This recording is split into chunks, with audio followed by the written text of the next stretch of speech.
Welcome back to Latina Living History, where the Latina disappeared off the internet for over a year. Part of that was that I took a break from sewing after Costume Symposium last year and some of the things that went down in the costuming community in 2021. I needed a break. And so that started after Costume Symposium 2021. And everything was going pretty good until March of this year when my niece died. It's not something that we talk about as a society. This video actually started out as a script about historical mourning practices.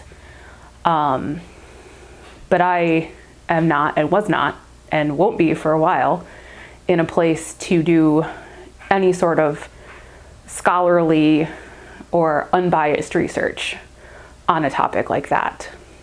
In fact, the deepest research I've done was in the midst of an emotional spiral because a friend suffered a similar loss. And so 6 months after we lost my niece, it sent me into another grief spiral. And I, instead of sleeping, would stay up at night reading about and shopping for historical mourning artifacts. So that happened in March. And in October, Rich and I were due to go to a big reenactment with very good friends of ours. I told them what was going on ahead of time. They were lovely, but it's the first time I'd really been out in public or at an event or doing anything historical since we lost her. And it didn't feel right to go out and pretend nothing was wrong. And the thing about historical mourning practices is that it was a language. It was a visual shorthand for something really bad has happened to me. I am different. I am changed. I'm not okay. And so I made myself a mourning outfit. I was really nervous about how it was going to go. But while I was making it, it felt right. This was for War of 1812, so it was Regency fashion. A lot of the mourning customs that we're familiar with were popularized by Queen Victoria, and there's a lot of mourning impressions in 1860s and Civil War living history. So this was a little bit earlier, but some of the customs remained the same. So black fabrics that didn't reflect light, covering the face, lavender being a color that people associated with it, and then commemorative jewelry a lot of times was part of it. I did not make or purchase any specifically commemorative jewelry. I am not in a place where I feel I can do that justice, nor am I a jeweler or jewelry crafts person. So I made earrings and a necklace. But the biggest thing was a black mourning dress and a black bonnet veil. And I didn't really leave myself a choice about whether or not I was actually going to wear it at the event. It was the only dress that I brought. Whether or not I was ready, we were doing it. And so I went out into the world wearing mourning clothing, and I had no idea how it was going to go. And I got, the first couple of times somebody asked, they were like, "Oh, are you a widow in widow's weeds?" And I was like, "No, haha, he's fine. He's here. We're still married. I haven't killed him yet. Wink, wink, nudge, nudge."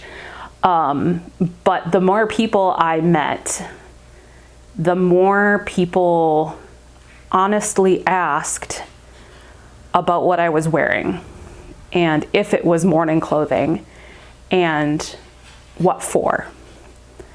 And what I learned was that maybe because we don't talk about loss and grief as a modern society, that people want to tell you about the people that they've lost.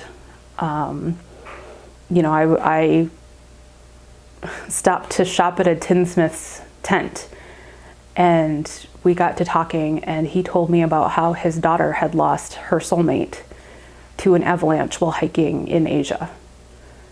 And it had happened years ago at this point, but he still teared up while he was telling me. And that was the first of many times over the weekend that people recognized their wound in me, and there was an immediate sense of connection, an immediate sense of a shared burden. So I'm gonna share a few pictures of the outfit that I put together. Rich was kind enough to take some very nice photos after the event. But that's not the important part of this video or what I learned. I made that dress in 2 weeks, okay? Like, I didn't learn anything new while I made it. I tried a couple new techniques, they worked great, whatever. That's not the important part. The important part is that there are probably more of us than not at this point in history that have an unacknowledged grief that we carry every day. When it first happened, I asked my dear friend Julie, I said, how are people supposed to live through something like this? And she is also a member of the worst club ever, having lost a close family member. And she told me what someone else had told her, is that it's like carrying a rock in your pocket, where at first it's really heavy and awkward and you notice it all the time. And over time, the edges get smoother and you get used to it, so it's easier to carry, but you're still carrying it. And it doesn't go away.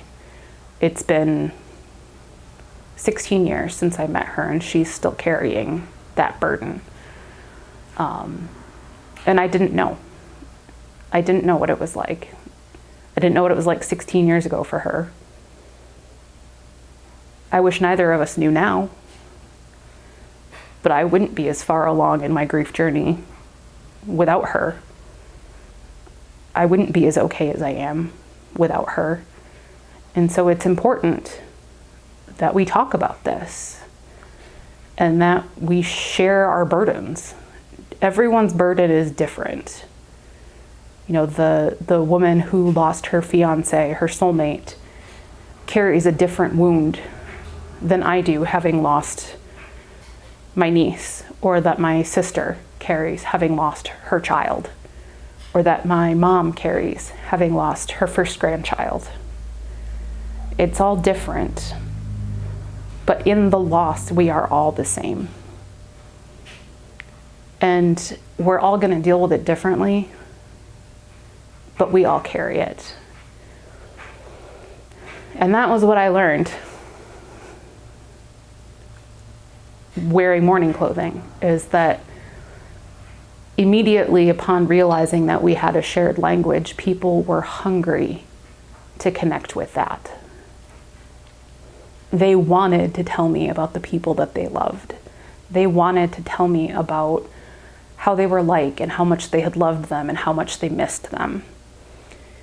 And some days I'm able to be there and hear that and help those people carry those things. And some days I need someone to help me carry mine. But if we don't talk about it, we're all carrying it alone. And that's not how people are meant to be. So there's not really a moral of the story or a message or a learning experience about sewing or costuming or history. But one of the things I like most about living history is learning how people have always been people. And humans have always been humanity, and we share that common humanity with our ancestors. And this was a big one. People have always loved, and people have always missed the people that they loved when they're gone. And for some reason, we've stopped processing that as a society, and it's something that's missing. So be kind to each other. Everyone is carrying some kind of a wound. That's it. We'll show you some pictures of the outfit. It turned out really well. I'm really happy. I'm not going to be okay for a really long time. But I am glad to be sewing again. And I felt so loved and so seen at that event. So thank you to all of you who were there who might see this, for asking me and for letting me talk about Sonia.